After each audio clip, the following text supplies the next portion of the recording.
Selamat pagi teman-teman. Selamat pagi, Bu. Apa kabarnya semuanya? Baik, Bu. Oke, sebelum mulai pembelajaran, alangkah baiknya kita berdoa terlebih dahulu. Ada yang mau memimpin doa? Saya, Bu. Oke, baik. Ahmed. Teman-teman, sebelum kita mulai pelajaran pada hari ini, mari kita berdoa. Berdoa mulai. Berdoa selesai. Terima kasih, Ahmed. Sekarang kita akan membahas materi. Sebelumnya Ibu akan absen dulu ya. Oke, Bu. Bowo, lagi toilet ya? Iya, Bu. Oke. Desti, Hadir, Bu. Siska, Hadir. Lina, Hadir. Pipin, Hadir, Bu. Alfa, Hadir, Bu. Ahmed, Hadir, Bu. Adi, Ganang, Citra, Hadir, Bu. Ina. Hadir, Bu. Baik. Sebelum mulai pembelajaran, apakah udah ada yang tahu permintaan dan penawaran itu sebelumnya apa penjelasannya? Ada yang belum pernah dengar? Belum. Sebelum mulai pembelajaran, kita nanti akan ada kuis ya. Jadi pembahasan materi terus nanti kita ada kayak PG gitu. Kita jawab bersama terus kuis.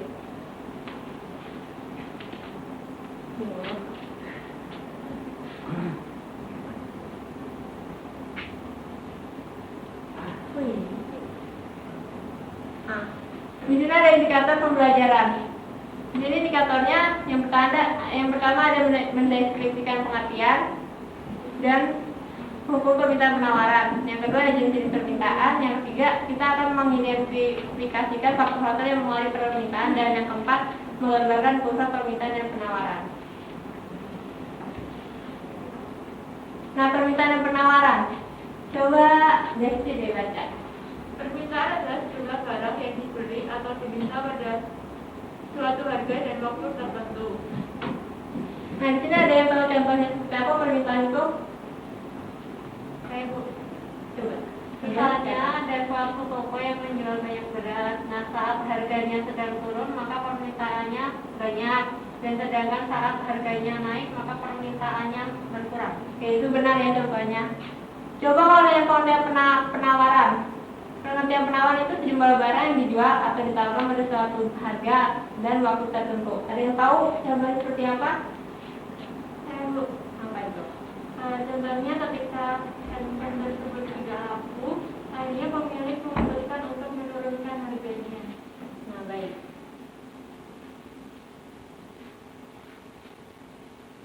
Di sini ada 3 jenis permintaan. Nah, yang pertama ada permintaan efektif. Itu permintaan dari konsumen atau pembeli yang disertai oleh kemampuan membayar. Itu seperti contohnya kita membeli buku dan kita mampu membayar. Jadi aku beli, ya kita bayar gitu. Permintaan potensial, coba baca Lina. Konsumen mampu membeli tetapi belum melakukan pembelian. Ini maksudnya ada yang tahu nggak itu apa maksudnya? Dari permintaan potensial. Nah, dari contoh yang di permintaan potensial itu seperti kayak konsumen membeli buku tuh, mau membeli permintaan buku tapi kita tuh harus ngeliat-liat dulu, jadi belum membeli, baru kayak lihat-lihat dulu barang kayak apa seperti itu. Jadi belum ada pembelian. Terus yang permintaan absurd, permintaan yang tidak disertai kemampuan membayar harga. Sudah diketahui contohnya seperti apa? Permintaan tidak disertai kemampuan membayar, tidak disertai kemampuan membayar harganya itu, ya kita tidak mampu membeli buku, jadi permintaan itu tidak bisa tercapai gitu.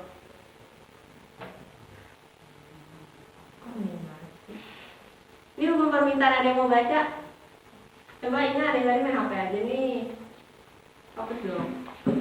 Hukum permintaan dan penawaran. Jika semua asumsi diabaikan atau terjadi saling, maka jika harga semakin murah, maka permintaan atau pembelian akan semakin banyak. Dan sebaliknya, jika harga semakin rendah atau murah, maka penawaran akan semakin sedikit. Dan sebaliknya, semua terjadi karena semua ingin mencari kepuasan atau keuntungan sebesar-besarnya dari harga yang ada. Nah, ini dari hukum permintaan dan penawaran itu, jadi bisa digaris besarkan itu, maka jika harga semakin murah, maka permintaan atau pembeli akan semakin banyak dan sebaliknya. Udah paham sampai sini?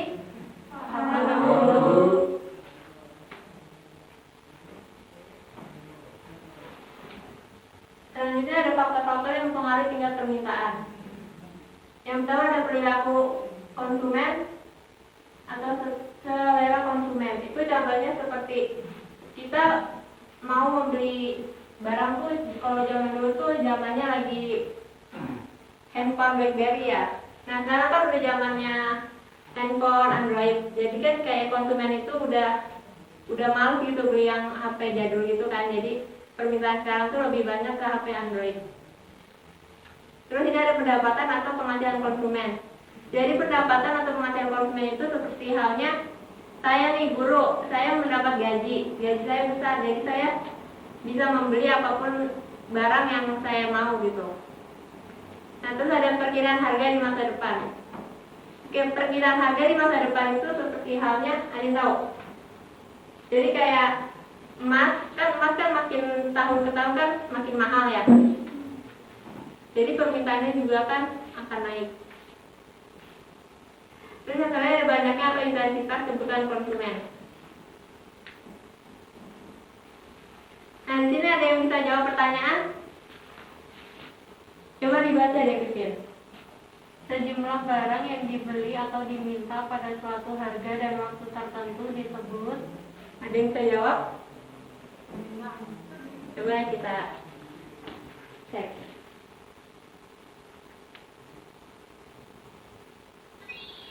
Benar ya, jadi jawabannya itu permintaan.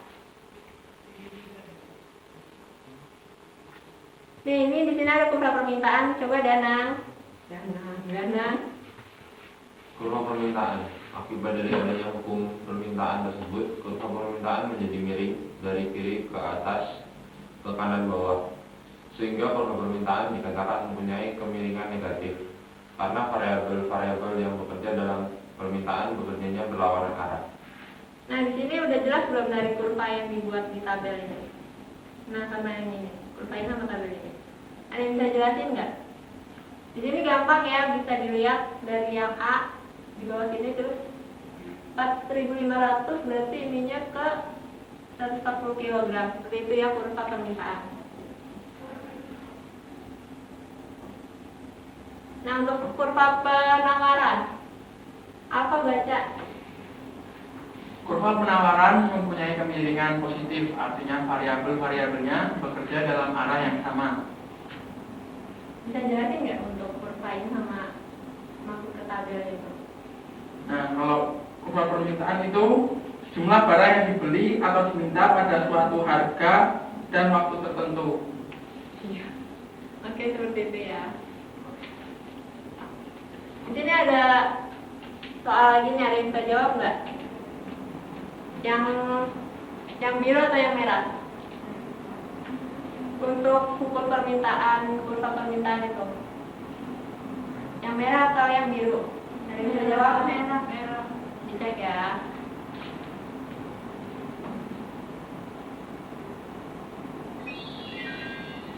Sampai sini berarti kalian sudah paham ya, karena jawabannya benar ya tadi.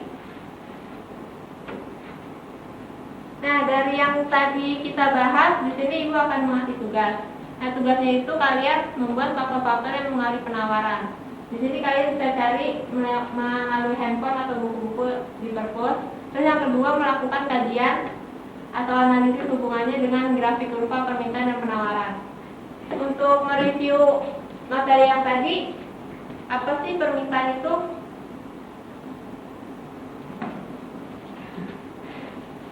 Ada yang tahu nggak? Tahu, Apa itu? jumlah barang yang diberi atau diminta pada suatu harga dan waktu tertentu, Bu. Nah, itu benar ya. Nah, sekarang kita akan nge-game. Kan tadi ada game itu game quiz. Di sini Ibu membagikan kertas warna-warni. Nah, nanti isi ya. Jadi kalau yang merah kalian isi yang pertanyaan merah. Nanti kita akan putar. Siapa yang nanti pas diputar dapatnya warnanya misal kuning, berarti yang mendapat warna kuning itu maju ke depan untuk menjelaskan. Ngerti nggak? Oke, mulai ya.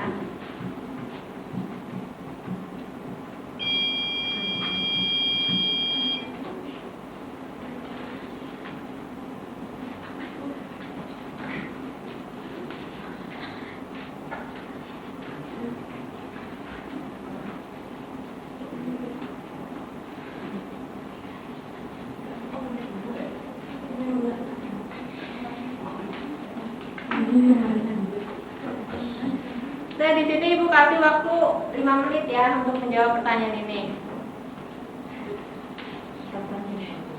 Nah, waktu sudah habis ya 5 menit. Sekarang kita akan memutar spin ini. Siapa yang nanti dapatnya warna apapun itu, yang kalian pegang warnanya kan tahu kan? Masing-masing berdiri kan jawabannya. Itu maju ke depan untuk menjelaskan. Saya putar ya. Itu 1 sampai 3. 1, 2, 3. Ya, stop. Oh. Nah, siapa yang dapat warna kuning? Coba silakan maju.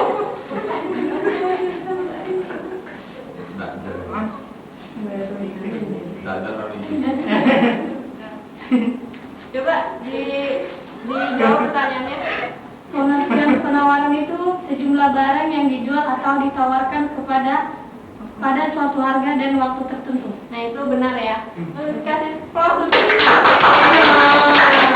Nah, dari sini kalian yang tadi sudah menjawab pertanyaannya benar ya. Berarti kalian sudah mengerti materi yang Ibu berikan. Untuk itu, setelah pelajaran selanjutnya akan kita bahas lagi itu materi jurnal. Untuk sekian hari ini sih cukup ya. Ada yang ingin ditanyakan? Belum. Ada Bu. Ada Bu. Oke. Ibu akhiri saja ya. Ada yang mau mimpin doa? Jangan. Coba untuk mimpin doa. Ya, untuk mengakhiri hari ini kita akhiri dengan doa supaya sembuh secara universal. Doa mulai. Doa selesai. Oke, terima kasih Gana. Untuk pelajaran hari ini, terima kasih ya untuk selamat belajarnya. Semoga kalian tetap sehat selalu. Amin. Terima kasih. Terima kasih, Bu.